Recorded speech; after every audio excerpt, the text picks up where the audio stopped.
On Erev Rosh Hashanah, I told a story about how one of you sent me a message asking, is there something I'm not getting about Elul? Nobody has apologized to me in many years.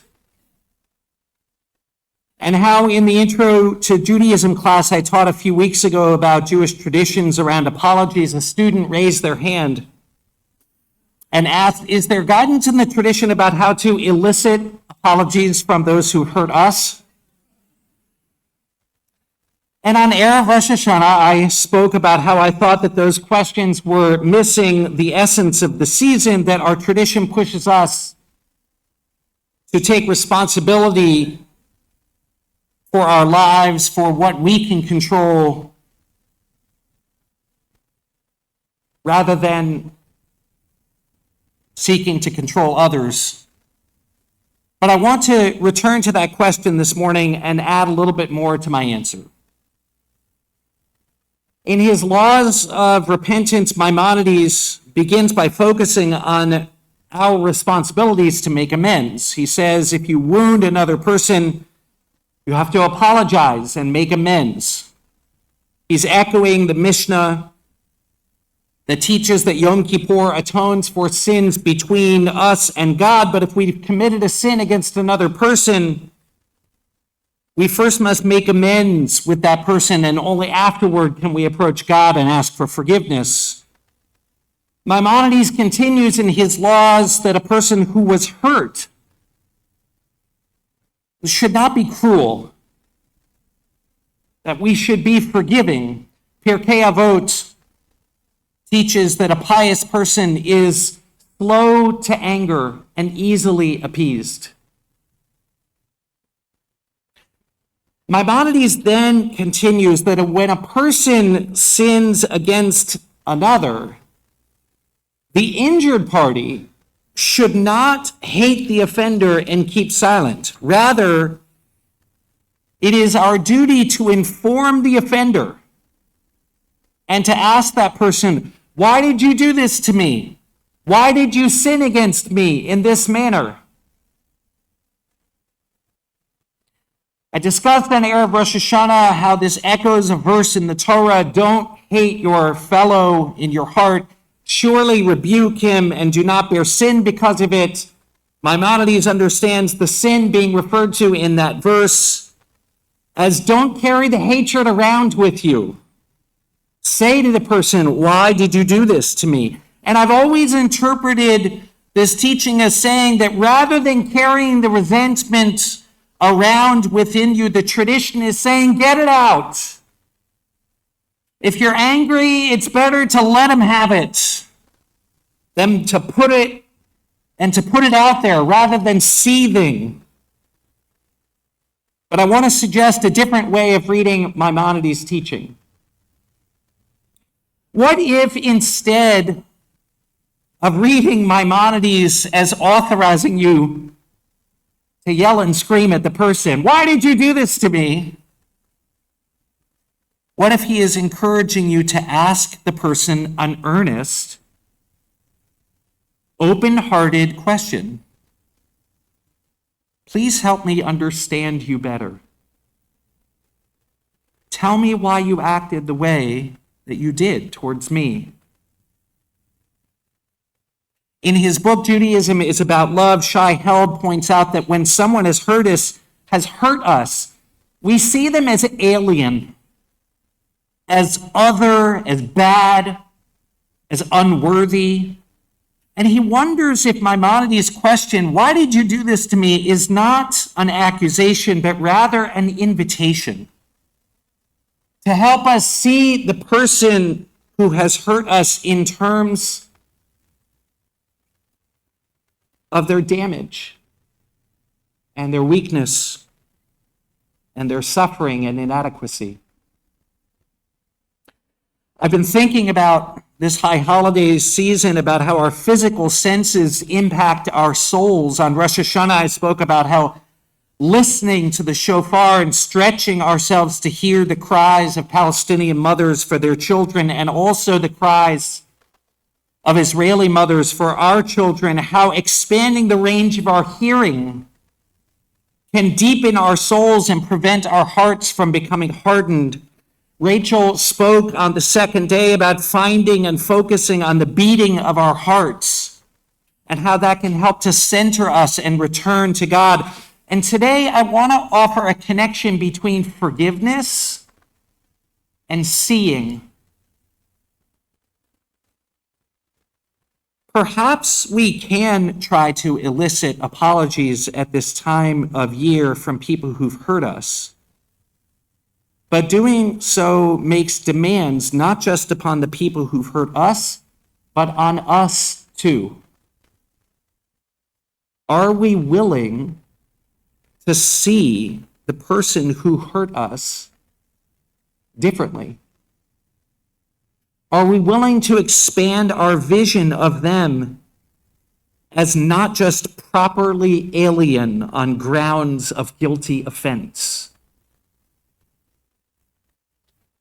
If you're seeking out apologies from people who've hurt you, it seems to me that those conversations may include naturally an expression of anger or even rage over how they've hurt you. But if anger is all those conversations contain, I'd argue we are not seeking apologies, but rather just to bludgeon people into submission for our own temporary emotional satisfaction. The hard part about seeking apologies is the demand that it makes on us. Are we willing to let go of the picture that we have in our heads of the person who hurt us? Are we willing to see them differently? Are we willing to let them change? Rabbi Yehoshua ben Prachia taught, "Veheveh dan et kol ha'adam l'chav zechut." It's usually translated as that judge every person favorably, but one rabbi notes that the words kol ha'adam, usually rendered every person, can also mean the entirety of the person. Can we expand our vision to include more of the person who has wounded us than just the fact that they wounded us? Can we truly ask someone, I want to understand. Tell me why you did this to me. Over the summer, Jen and I took Renon to see the musical Wicked in New York. The musical invents and explores a backstory to the Wicked Witch of the West from The Wizard of Oz in a brilliant lyric. It asks, are people born wicked or do they have wickedness thrust upon them? After all, saying about the Wicked Witch of the West, she had a father, she had a mother, as so many do. Are we willing to admit that the people who've hurt us had a father and a mother, as so many do? At the beginning of Kol Nidre last night, we declared Anu matirim lehitpalel im ha'abaryanim. We begin this Yom Kippur holiday by permitting ourselves to pray with sinners. We are not saints who forgive sinners. We are flawed people who forgive flawed people, including the ones who wounded us. We begin the day by saying to ourselves, the others, they are not so different than I am. The other is me. Or if we didn't do this, who would we be left to pray with? In his book, Held tells the story about a hurtful experience that he'd had with a colleague and how he told his mentor, Dr. Bernie Steinberg, maybe I should just give this person the benefit of the doubt and forget it. And how Steinberg responded to him, actually, maybe you should give him the benefit of the doubt and assume that he'll be able to hear you if you tell him how he hurt you. Held explains maybe forgiveness includes believing in a person's capacity for genuine remorse and genuine growth. The very fact of asking for an explanation of why they hurt you is already an act of love and respect. Are we willing to give that love and respect to those who've hurt us? Are we willing to take that risk? I want to finish by sharing what Rabbi Sager would have called a black belt story of forgiveness. It's one that not many, or perhaps any of us, could do. I don't think I could do this. But the story is true. And it challenges us and shows us the capacity of the human soul and the miracle of God's compassion that sustains the world at every moment. Derek Black was once introduced at a white nationalist conference as the leading light of the movement. At 19, he was already hosting his own radio show and had launched a white nationalist website for children and won a political election in Florida. His father, Don Black, had created Stormfront, the internet's first and largest white nationalist site. His mother, Chloe, had once been married to David Duke. Duke had become Derek's godfather. After high school, Derek wanted to study medieval European history. And he enrolled at a top-ranked liberal arts school with a strong history program described as, quote, the most pot-friendly, most gay-friendly school in the States. Derek hid his views on campus. He watched zombie movies with students from his dorm, a group that included a Peruvian immigrant and an Orthodox Jew. Maybe they were usurpers, as his father had said, but Derek also kind of liked them, and gradually he went from keeping his convictions quiet to actively disguising them. Until one night in April 2011, an upperclassman who had been researching terrorist groups online outed his classmate Derek as a white supremacist. Derek moved off campus. A few friends emailed to say they felt betrayed, and strangers sometimes flipped him off from a safe distance on campus. Derek avoided public spaces, and other students mostly stared or just left him alone. But one of Derek's acquaintances from that first semester decided he might have an idea. He started reading Stormfront, listening to Derek's radio show, and then in late September, he sent Derek a text message. What are you doing Friday night? Matthew Stevenson had started hosting weekly Shabbat dinners at his campus apartment shortly after enrolling at this school in 2010. He was the only Orthodox Jew at the school with little Jewish infrastructure, and he began cooking for a small group of students at his apartment each Friday night. Matthew, who almost always wore a yarmulke, had experienced enough anti-Semitism to be familiar with the KKK and David Duke and Stormfront. He went back and read some of Derek's posts on the site. Jews are not white. Jews worm their way into power over society. They must go.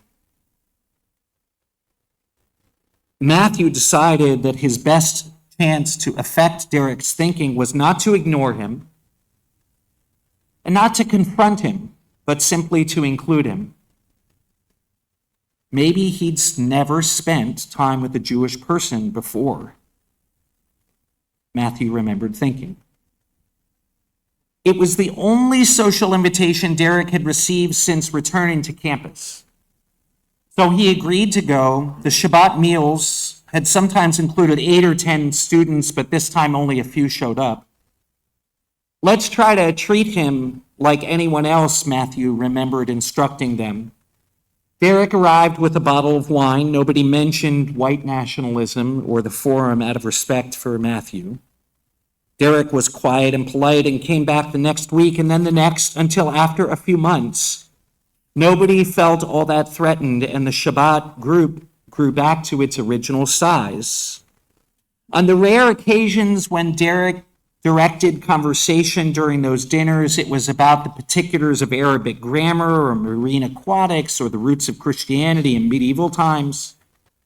He came across as smart and curious, and mostly he listened. He heard a Peruvian immigrant tell stories about attending a high school that was 90% Hispanic. He asked Matthew his opinions on Israel and Palestine. They were both wary of each other, but they also liked each other, and they started playing pool at a bar off campus. Eventually, people started to ask Derek about his posts and his views, and they brought evidence against his views. And they brought it in a civil way and gave him things to read. And as time passed, Derek became more confused about what he believed.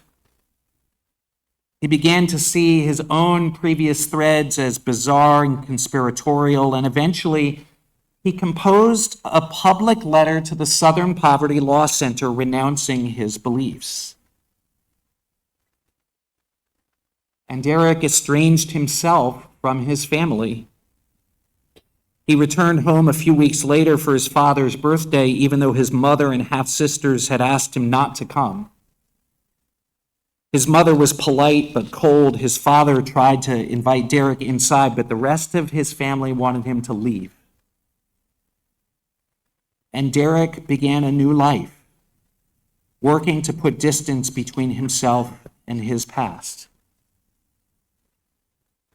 Now, that Orthodox Jew, Matthew Stevenson, he's a black belt forgiver, an exceptional case. Most of us would have used our moral compass and decided that Derek was alien and other. And it should be said that social ostracism was not only appropriate and just, it probably played a necessary and therapeutic role in Derek's process of change. Few of us would be able to sit at a Shabbat table and act normal, or to ask Derek earnestly, "Tell me why you said such hurtful things." I don't think I could have sat around a Shabbat table and allowed space within myself to see Derek as anything more than a child who had been raised in the belly of racist white nationalism. But, friends,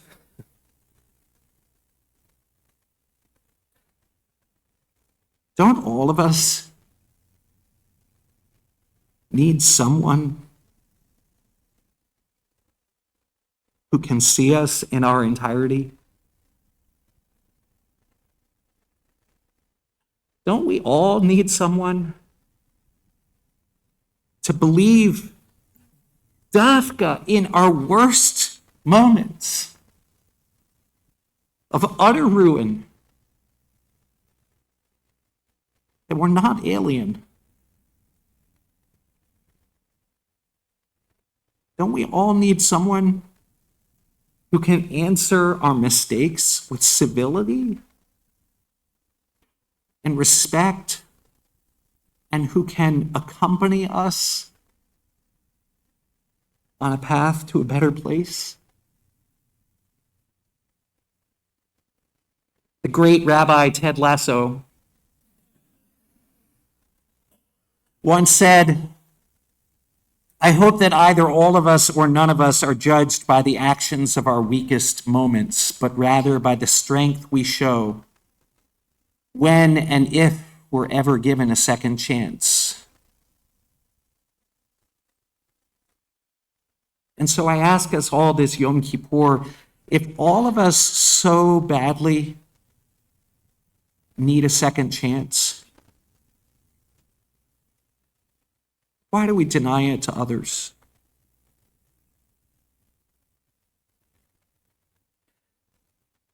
As we transition to Yizkor, I want to consider one final question about forgiveness and apologies that many of us may think about as we remember our loved ones who've died.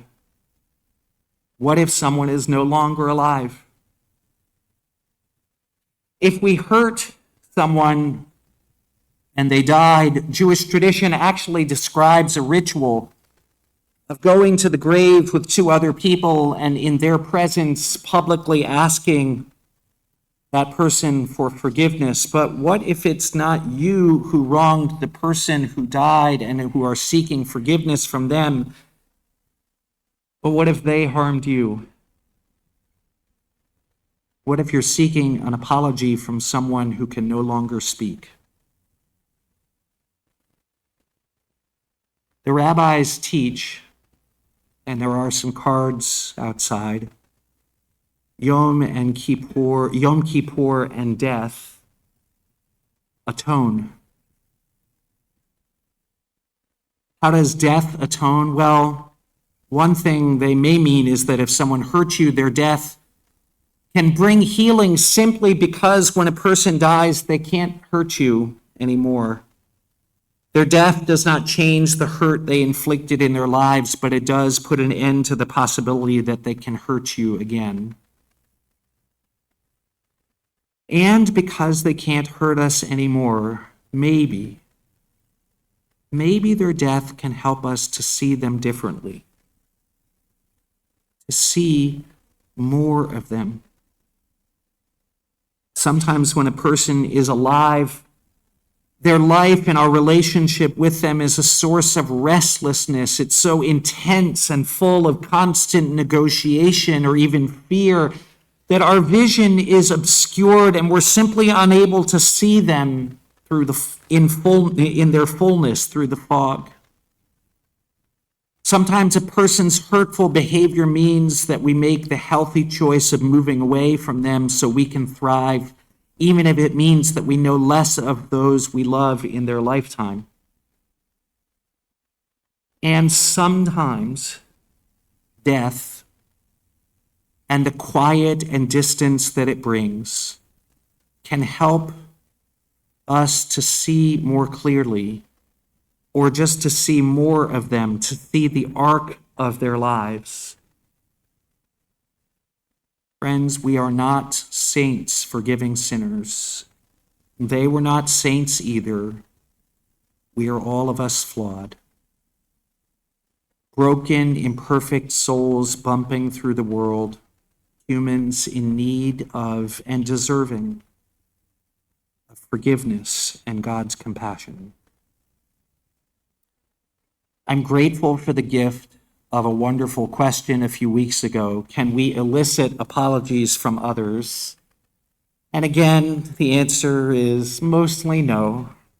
It is God, not we, who are sovereign over the world, and we are not in charge of what others do or don't do.